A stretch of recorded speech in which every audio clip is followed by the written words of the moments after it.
The Tigers keeping pace with the Twins in a crazy 10-inning win over the Royals.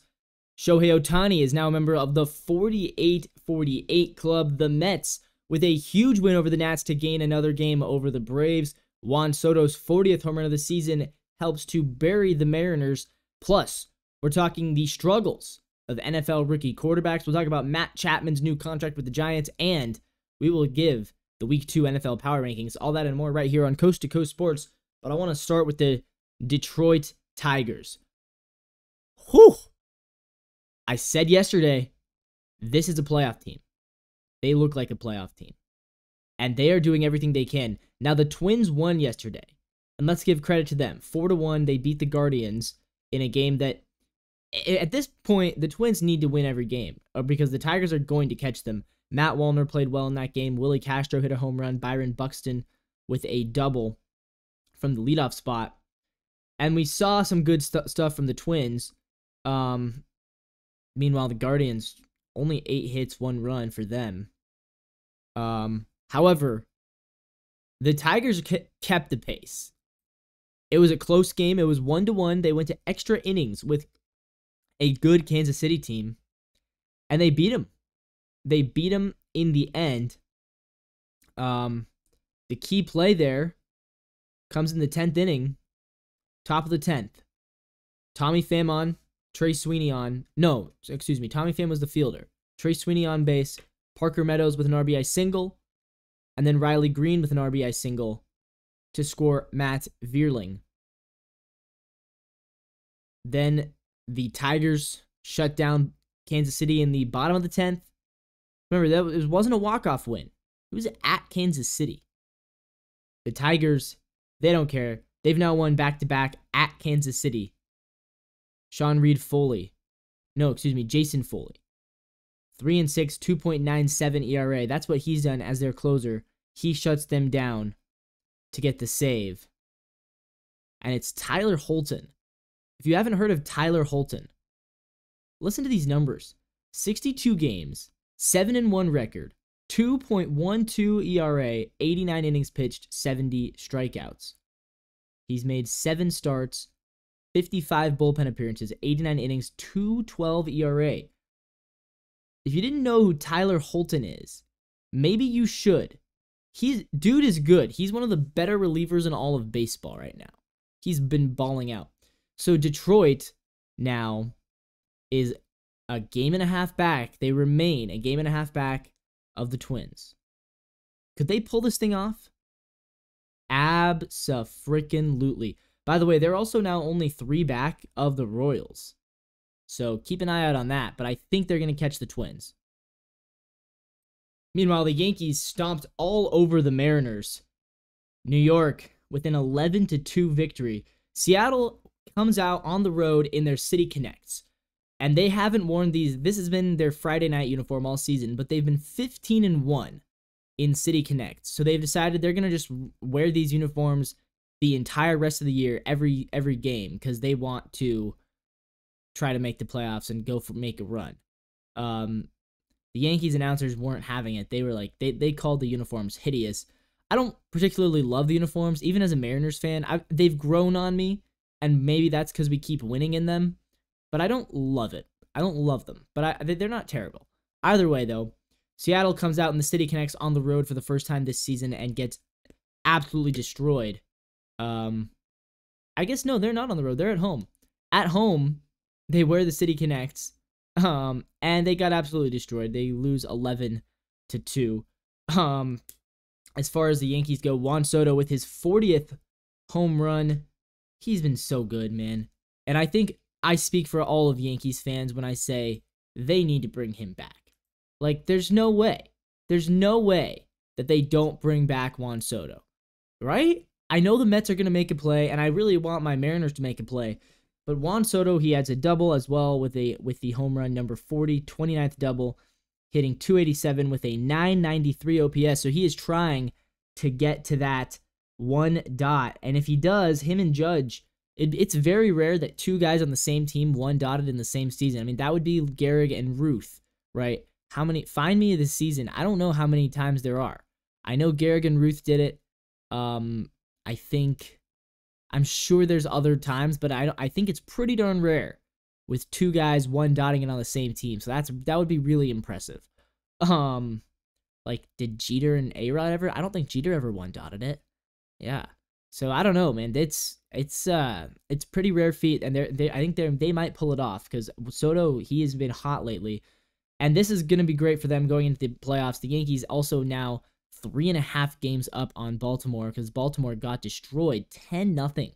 They lost to the Giants, and everyone was cooking for the Yankees. Verdugo 1 for 5, Oswaldo Cabrera 2 for 5, Jason Dominguez with a home run, his first of the season actually for the Martian. And he's been struggling. You know, I hate to throw it on Jason Dominguez, but 578 OPS, 167 batting average. But he does grab his first home run of the season. That's not his first career home run, is it? Let's look. No, okay. He had 4 last year. He had 4 home runs last in 2023. So finally with his first, and actually it was his first RBI this season too, just his 7th game. We've barely seen Dominguez play, so we got to give him some more time. Austin Wells going 1 for 5 with 3 runs batted in as he cracked a 3-run double, a bases clearing double for him as he continues to his Rookie of the Year chase. And Aaron Judge, of course, he goes 2 for 4 as well with 4 runs batted in. All he did was smack a double. No homers, though, still at 53. So the chase for 60 might be officially over, but he's still a really good player with a 1.148 OPS. Are you kidding me? How is that even possible? And that's the Yankees for you. They're good. But let's talk some Mets baseball. The New York Mets already had a 1-game lead over the Braves. What did they do? Oh, they just stomped all over the Nationals. 10-1. How about the New York freaking Mets? Jose Iglesias. Dude has been... I didn't believe in the Linsanity run of Jose Iglesias, but he's actually been good this season. 3 for 4 at the top of that lineup. He's hitting .330 with an .821 OPS. How about that for Jose Iglesias as their leadoff guy? I mean, he was washed. Remember, Jose Iglesias was washed. He did not have a job. They picked him up literally off the streets. He was making music in Mexico. And now, in 74 games, he is casually batting .330, the best he's hit since 2020. With Baltimore when he hit .373 across 39 games. But in a full season, I mean, in a 70-game season, this is the best season of his career as far as the numbers go. Yeah, how about it? .821 OPS. He's never had an OPS above the 800s before, except for, again, those 40 games in 2020.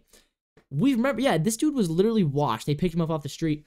But let's talk about some of the rest of these Mets teams. Starling Marte goes 2 for 4 again. He's been hot lately. Pete Alonso, 3 for 5. He crushes his 33rd home run of the season. Mark Vientos over 4. And then we got Troy Taylor, 2 for 4.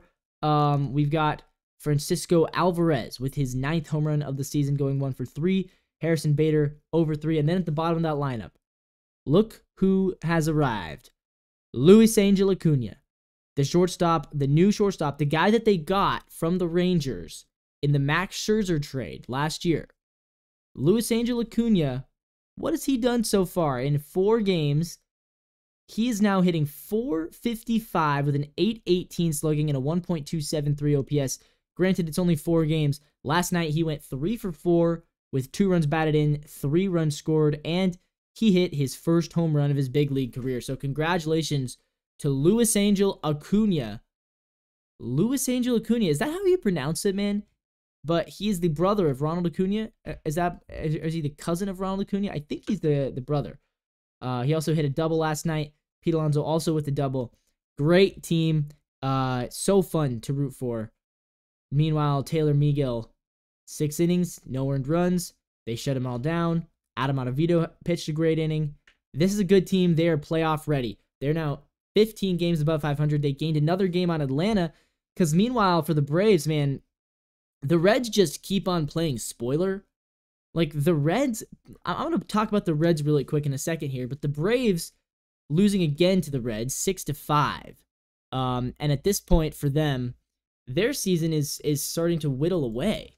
Because if they don't start winning soon, I mean, it's going to be over. They're now 2 games back with 10 games to go. they need to pick up the pace. I mean, if you're Atlanta last night, they did score 5 runs. Michael Harris Jr. with a home run, his 12th of the season. Matt Olson also with a home run, and Jorge Soler with a homer.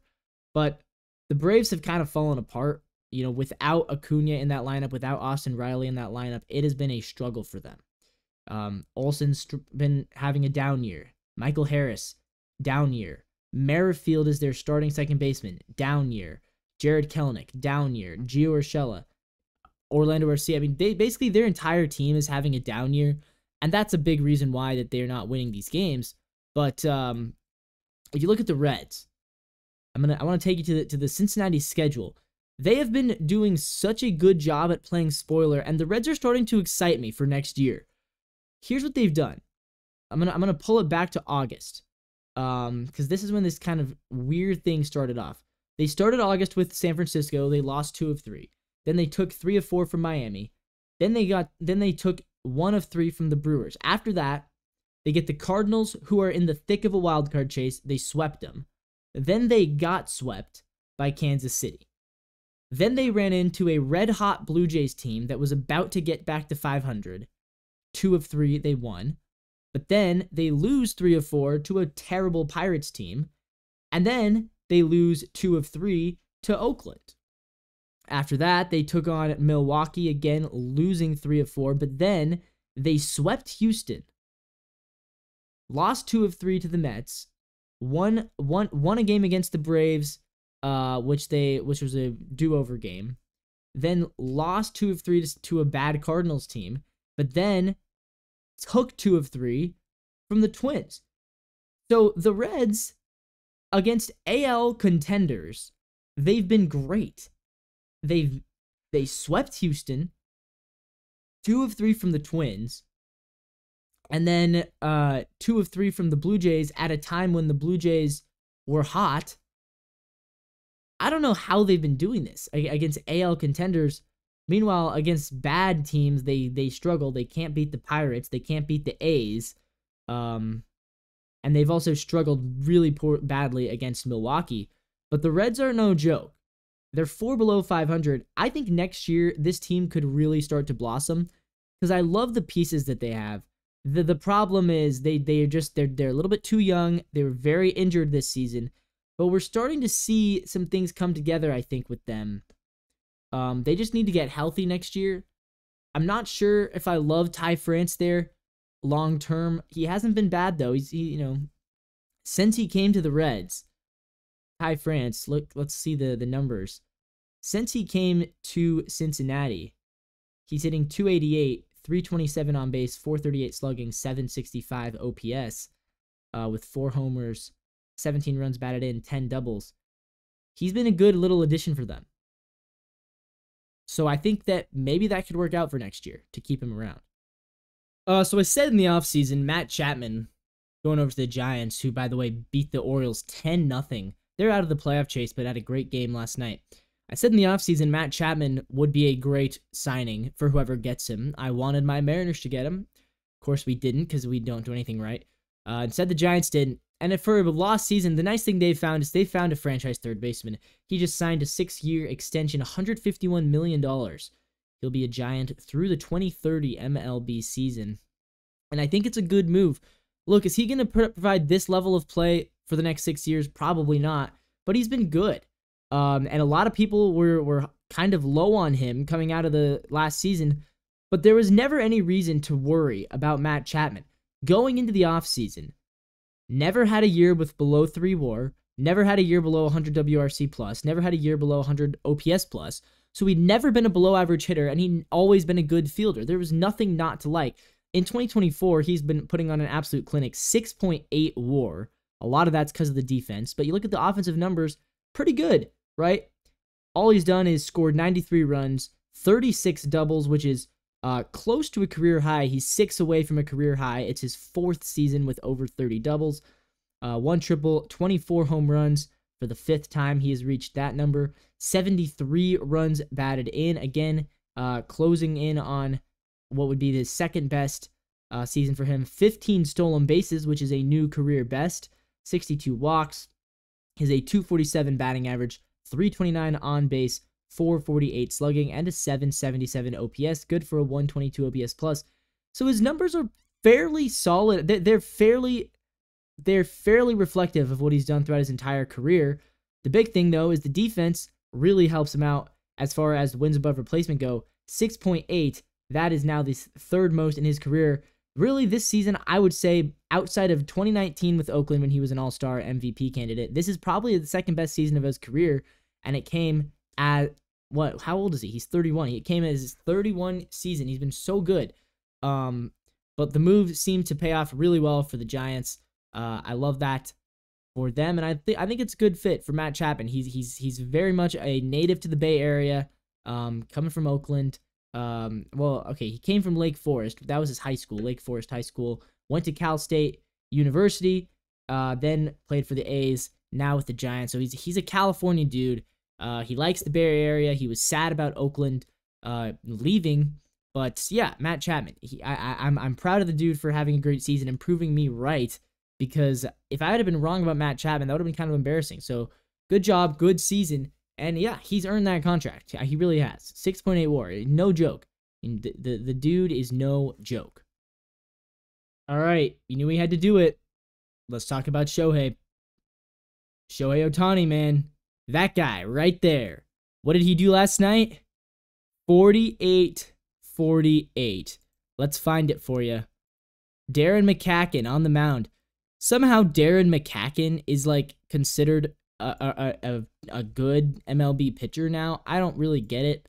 Not that he's a good MLB pitcher. He was like a long stay. He was a mainstay in Tacoma, which is the AAA team for my Mariners. McCacken's stats this season, 7.64 ERA. I feel bad for him that they keep throwing him out there as a starter. Maybe he likes it. I don't know. He's now made 9 starts for the Miami Marlins. Actually, he made 2 for the Guardians, 7 for the Marlins. That's about the state of the Marlins right now. Marlins actually won the game 11-9. But here's Ohtani. Let's pull it back. You missed it. Here's Ohtani. Get ready. Top of the third. Shohei Ohtani.